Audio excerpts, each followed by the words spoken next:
Welcome to Brandworking TV with your host, Lauren Clement, from the Ultimate Business Propeller.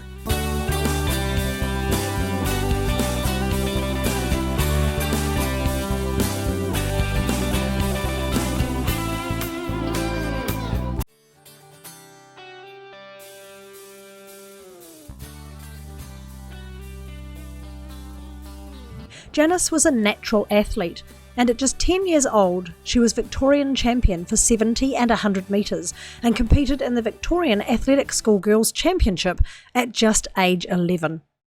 For several years, she competed against some of the country's best athletes representing her home state, until she was told that she was not good enough. She believed what she was told, and she quit. But as she faced more challenges later in life, including losing her partner of 35 years to Alzheimer's, being diagnosed with breast cancer and being made redundant from a 30-plus year career in the public service, she decided it was time to really step things up in life. In 2012, she decided to create her own business, I Believe, I Achieve, and she self-published a book inspiring youth to find their passion and to live life to the fullest. She's gone on to author and publish 2 more books, and to become a respected keynote speaker, motivator, and visionary leader. Janice's experiences have shown her that life can pass by pretty quickly, so it's best to live it to the fullest while you can. Janice, thank you so much for being on Brandworking TV today. It's a pleasure to have you here. Thank you for asking. Now, Janice, it was a long time ago, but you said even as a child that you would love to become an author. What made you think that when you were just such a small child? In class we were doing what we used to call compositions, essays. And I used to just get into flow and write as the third person. Didn't even know what that was, it was just how I wrote.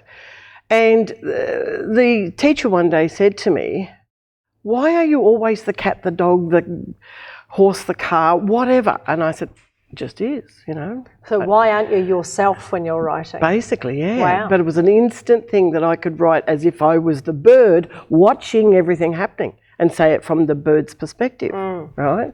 Which is, when you think about it, a pretty unique thing to do at a young age, right? And through the conversation with the teacher, there was something go up here that said, "You'll be an author one day." Wow. Even when you were a child, you knew that? I knew at around 8, 9 years of age I was going to be an author. I just didn't know what I was going to write about. Now, you're also incredibly athletic as well, of course, winning all of those medals, and you've got some of your medals here today with you. So you achieved so much through athletics and through basketball as well, and all sorts of other sports, netball. What happened when somebody said to you, especially when you'd won these medals and done so well and achieved so much, and they said to you, you know, you're getting a bit above your station, what makes you think you're so special? It was a very interesting time because the family had been talking about aspirations, what we wanted to achieve in life. And at that point in time, for me, it was about running. All I saw was the vision of the racetrack. I still see the racetrack first, 25 metres, 25 metres, 25 metres. You know, I just plot it out in my head and I know where I'm going. But in the conversation, of course, I said I wanted to run in either the Munich or the Montreal Olympic Games.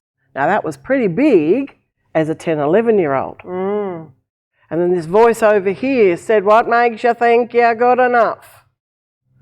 Now, I didn't understand then what the impact of that would be on my life. But funnily enough, I never ran again from that date.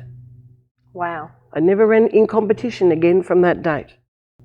So that impact of all of the words that were actually said really did have a huge ripple effect, you know, on me. And the sad part about it is it's happening every day in life with everybody. They're listening to what other people are saying. Yeah. If I'd have followed my gut, if I'd have followed that part of me that says, "You can do this, you can beat Railing Boyle," well, I should have just said, "No, I'm going out. I want to keep going to sports." Would you go back? Would you go back to that time now with your my brain? oath. My oath. I'd be right there, darling. My feet are already on them. And what would you say then to your 11-year-old self at the time? Ignore what is being said from the outside. Just listen to what you are saying to yourself on the inside. Because everything comes from the inside out. Somebody else's opinion of us is not our problem. it's their opinion. Because the human brain innately wants to keep itself safe, doesn't it? Which is why people have these fears. Totally. Not even just for themselves, but for other people. And they to say Correct. that to a child, you know, what makes you think you're good enough, is particularly damaging, as you say. Yeah, totally. What would be the big message you'd give to youth today when it comes to having self-belief? Whilst our parents maybe, and uncles, aunts, everybody outside us may be giving us an element of guidance, but if that guidance is not resonating with us, then of course that's not necessarily for us. To actually go and sit quietly by yourself and ask yourself the question, is this really what I want? So from our soul point of view, you know, what we're feeling inside, how we're viewing that, what that is to us, that's what we resonate from. What we see it up here, well, that's the forward thinking about what could actually happen. Keep that in the positive element. All this outside chatter, we've got to be able to filter it in a way that we don't feel threatened by it. We don't feel turned upside down by it. And that's sometimes not as easy said as being able to do. Absolutely. So to do that, I guess, you need to have a real clarity of focus, of deciding this is what I want to be doing and having a pretty clear picture in your mind of where you want to be. And I know when you were running, you even used to prepare yourself for the races, even on your way there in the car. Tell me more about that. This is amazing when I now look back. I sat behind Dad as the driver, and I would just lean myself up and look out the window. That's basically the position I was in, you know, in the car. But what I came to realise is, red, yellow, green on the traffic lights. Take your marks. Red. We're stopped. We're at the traffic. We're at the starting line. Right? What I also did is I took an imaginary line outside of the car on both sides to identify where the other cars were, and I took a line and thought, you're right, well then I've got to beat that line across the intersection.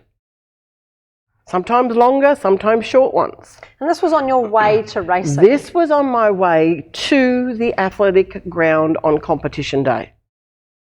Now, I didn't understand what was going on. I never told anybody because they might think I was a bit loopy. But this is going on in my head consistently over. And we had 40, 50 traffic lights to go through. And you're preparing yourself in your mind for the race all that was the about to way. occur. I knew I would win. I had a knowing inside of me. I'd already run fast. I had all the tickets to prove that. I knew that there was, you know, competition would be high. There was another lass by the name of Cheryl Fossey. She was the regional area for the city. Nobody's beaten her. She's out there. Boy, I tell you, I nailed her. And I say that with love. You can tell you're quite competitive, Janice. Oh, I wouldn't say that. Is competition important, do you think, to be competitive even just with yourself and the world around you? Look, it's a very interesting point that you bring up. I hadn't necessarily thought of it from that line, but yes, it does make a lot of sense. I don't go out there to compete because at the moment I'm still at the starting line learning so many things in life, right? You know, I would never go up and compete against a lawyer. That's not my forte because I do not know what they're talking about. But when it comes to mindset, I'm in there. Yeah. Right? Because the mindset and understanding, I've walked the walk to walk the talk. Yep. Right? And until we've experienced something like that calibre, it's very hard to go out there and being competitive with somebody else. So tell us more about your passion behind setting goals and being laser focused, which you talk about in A Vision to Win, which is your book that you've written about this ability to set goals. How do you suggest, even just the first step for people to start to get really clear on that laser focus? Well, like I said before, everything comes from the inside. It comes from the inside out. And that's a beautiful way in which, you know, to share it. But until it's congruent that we see it up here, we feel it in here, how can we get it to work? I can remember my grandfather on, I'm going to say a very young age, running his hand up and down my shin bone. And he said words that were profound probably at the time and thinking, oh yeah, Granddad thinks I'm clever and I can run fast. But it's hit me on numerous times in life what that impact has done. What did he say? He basically said a straight shin is a fast runner. I remember him running his thumb up and down my shin. And my shin was shiny too, as in it was very defined. Okay, you're still maturing at that younger age. But being able to have that capacity and know that I could run, I was already running fast around the schoolyard and everything. But once I got into the competition side, puts it in a slightly different perspective. And just going back to what you've asked, when you've got the vision and you can see it here in your mind, your third eye as it's known, right? And you can get the sensation all through the body that I'm going for this.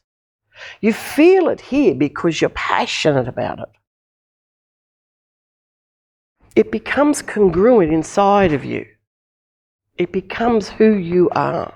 So the interesting thing, Janice, that I see with your story is that those natural gifts and talents you had as a child, here you are as an adult much later in life, and you are still building on those same talents and skills and really starting to understand them, but more importantly, getting very, very focused on how you can use your natural skills and abilities to help the world. My coach, okay, we'll go right back to the racetrack. This is where it all began. I'm just running down the road, I'm running down the track. And the coach at the other end said, well, how in the heck are you going to get to the end there for, the drive to know what you're going for? And I looked at him stupidly as much as I say, what do you mean? And that's where I learned. He said, well, I'm going to dangle the gold medal. Is this really what you want, second or third, or do you want fourth? So if you are really struggling with setting goals, if you feel detached, I guess, from what you see to what you feel, then you might want to grab a copy of A Vision to Win by the lovely Janice Muir. Thank you, Janice, for being on the show. Welcome. You can get hold of your copy of Janice's book at this very address. Janice, thank you so much for sharing your story with us today. I wish you all the best to go out and win as many more medals as you will in life, and to really help others have that vision to win. Thank you for being here. Thank you for asking, and it's a pleasure to be here. So that's it for this episode of Brandworking TV. Remember, you have the most amazing natural gifts and talents to share with the world, and you do deserve to be well known, well paid, and wanted.